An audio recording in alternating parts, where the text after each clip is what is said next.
Az a baj, hogy az utóbbi időben olyan szereléseket csináltam, amik úgy meghozták a sikerélményt. Tehát volt egy fékcsere, nem volt vele gond, igazából a futómű is tök jól ment. Olajat cseréltem, kipufogódobot cseréltem, mind a kettő meg volt kb. Fél-fél óra alatt. Ezek úgy meghozták a kedvet valami komolyabb dologhoz is, úgyhogy most azt találtam ki, hogy kuplungot cserélek egy 2-es Swiften.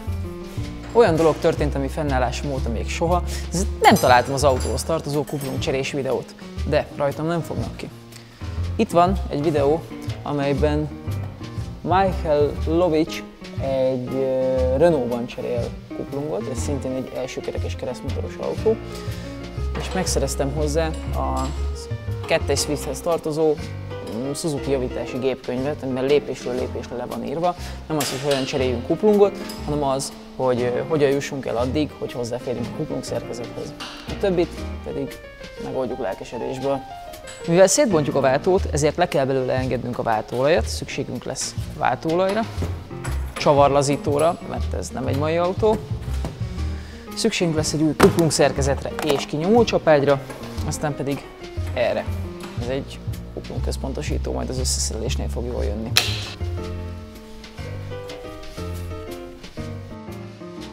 Első körben hozzá kell férni a váltóhoz, ez a Suzuki-nál azzal jár, hogy ki kell szedni az akkumulátort és az akkumulátor tartó tálcát.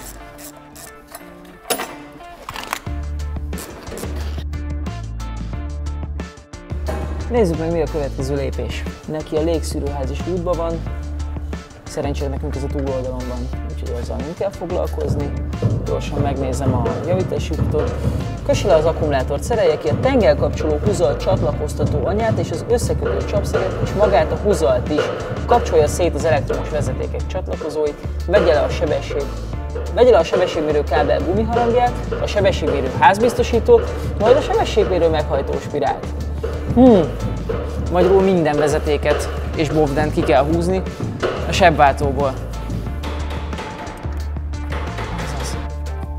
Ebben az autóban 200 valahány ezer kilométer van, most még nem mondom pontosan, de még sosem cseréltek benne kuplungot.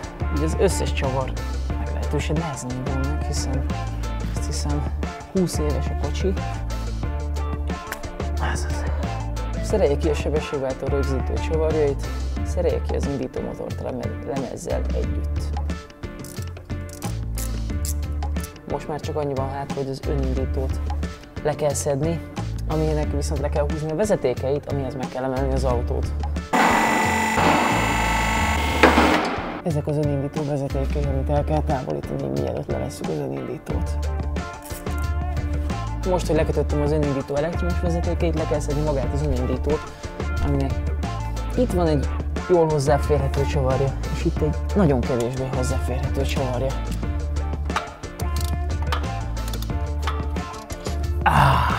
Végre! 20 perc volt kiszedni. Ahhoz, hogy hozzáférjünk a kuplunkhoz, a váltót el kell távolítani a motorblokktól, viszont ez csak akkor lehetséges, hogyha leszedem a kerekeket és kihúzom a féltengelyeket. Úgyhogy most le kell vennem a kereket. Illetve hát elsősorban a dísztercse, aminek az egyetlen szerepe az, hogy nehezebb legyen hozzáférni a szelepsapkához a kúton. Ahhoz, hogy ki tudjam húzni a féltengelyt, először a csomkálván csavarjait kell oldani, majd pedig itt a kerékagcsavart.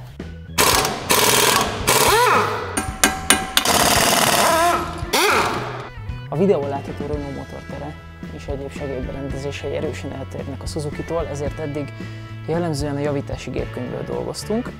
Most viszont megnézem a videón, hogy mi a következő lépés. Emberünk megbontotta a futóművet, kibújtantette a csomkálványt, és ezek szerint most jön az, hogy kibújtatja a féltengelyeket. De még mielőtt kihúznám a féltengelyeket, felemelem az autót, és leengedem a váltóolajat. Ugyanis, hogyha ezt akkor csinálom, amikor még nincs leengedve, akkor jól a nyakamba öntöm a váltóolajat. Egyre több a csavar körülöttem, és mert mindegyikről szeretném tudni, hogy honnan jött. Ezért elkezdtem ilyen cetliket gyártani, hogy nap végén majd tudjam, hogy mi hova megy vissza. Szóval mielőtt még meglepetések érnének, behozom ezt a gyűjtőlegényt. Nagyméretű csavarhúzó segítségével húzza ki a hajtótengelyt. most már csak a túloldalon kell megismételni ugyanezt.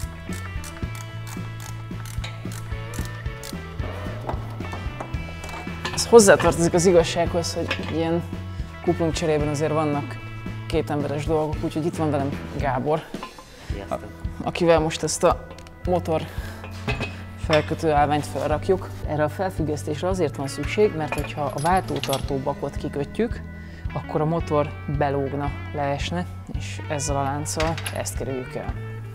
Lebonthatom a váltóharang rögzítő csavarokat, és elképzelhető, hogy órákon belül lent lesz a váltó.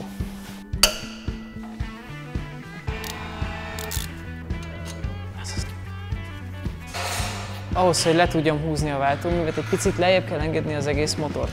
Azt viszont csak innen föntről tudom megcsinálni.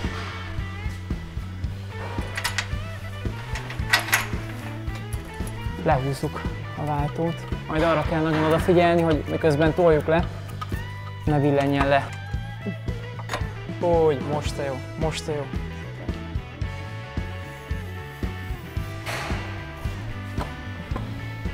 Lent van a váltó, itt a kuplung szerkezet, ezt fogjuk mindjárt kicserélni. Ez egy nagyon fontos állítás, hogy most 11 óra 51 perc van, és mi valamivel 7 óra előtt kezdtük el ezt a munkát. Tehát ha jól számolom, közel 5 óra ment el azzal, hogy egyáltalán eljussunk a kuplung szerkezetig, úgyhogy most tovább nézem a videót, hogy a kuplung szerkezetet hogyan kell eltávolítani. A nyomólap peremén lévő csavarokat kell oldani, úgyhogy jól le is szedem ezeket.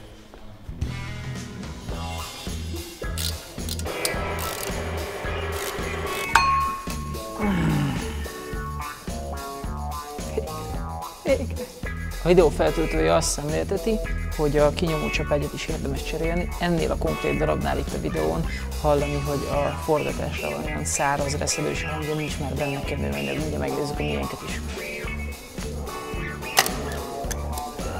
Hát igen, ahogy a videón szemléltették, ez is egy kicsit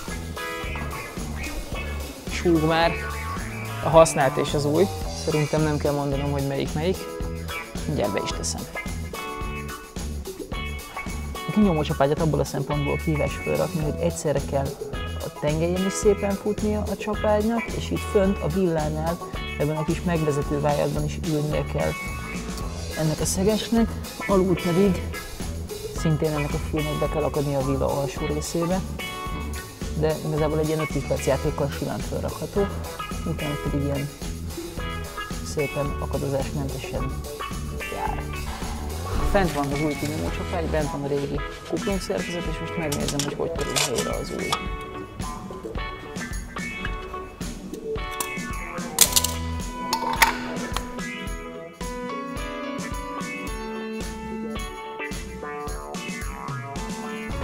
A videó szerint a következő lépés az, hogy alkohollal meg kell tisztítani a tárcsát. Összeszerelés előtt ezt is érdemes megtakarítani. Ez később kellemetlenségekhez vezethet. Jól látszik, hogy a szerkezet melyik felével ül bele a tárcsába. Majd pedig fel kell rakni az autóra. Ez megint egy kicsit kétemberes munka, hogyha valakinek nincsenek eléggé zongorista ujjai. Most megvan, és akkor most nem központosító. A biztonság kedvére csavart beteszek, nehogy a nyakunkba essen. Léteznek kuplung szerkezetek, amik már úgy jönnek a boltból, hogy van hozzájuk egy központosító szerszám. Ez azért kell, hogy a tárcsát garantáltan középre szereljük fel, ha ez nem történik meg, akkor nem tudjuk felrakni a váltót. Ez most itt egy univerzális darab, mivel a mi iSync csomagunkhoz nem jött, és ezzel fogom középre rakni a tárcsát a szerkezetben.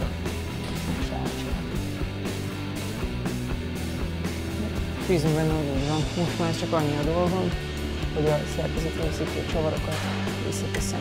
Ezeket a csavarokat átlóban kell meghúzni, és közben oda kell figyelni arra, hogy miközben a csavarokat húzzuk, közben utána kell állítani az univerzális központosítónak, és egy nyomatékkulccsal, és mindegyik csavar az adott nyomatékból kell húzni.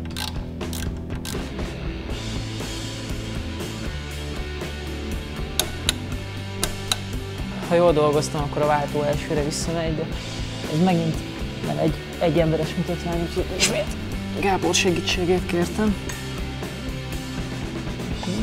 Igazán köszönöm. A munka legjobb része. A feliratozott cetlikről az összes csavar a helyére megy.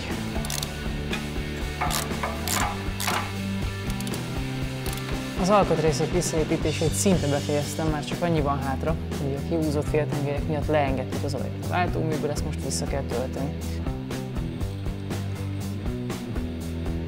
Na, most. Összeraktam az autót, és elméletileg minden stimmel, de most Gáborral beállítjuk a kuplungot. Ő ott a kocsiban járó motornál nyomkodja egyesben, hogy lássuk hol a nyomáspont, én pedig itt a bokrennél majd állítom. Most forog. Jó lesz így? A kuplungcsere is egy olyan mutatvány, amit az ember nulla műszaki képzettséggel elő tud adni, de van egy hatalmas de. Márpedig az, hogy kell hozzá elképesztően sok hardware. Ugye nyilván meg lehetne ezt csinálni az árokparton, felbakolva a krokodilemerőn, akármi, de úgy azért töménytelen szívás lenne. Így csáposan viszonylag kényelmes volt, de így is jó volt, hogy volt egy olyan állóemelőnk, és hogy itt volt Gábor, aki alkalmanként segített, amikor nyerserő kellett. Úgyhogy igen, meg lehet csinálni, de nagyon alaposan rá kell készülni, és nem árt, hogyha az ember egy jól felszerelt műhelyben kezdi el. Még több totálkáros videóért iratkozzatok fel a csatornára, kommenteljetek, adjatok ötleteket, mit szereljünk legközelebb, és 2 hét múlva találkozunk. Hello!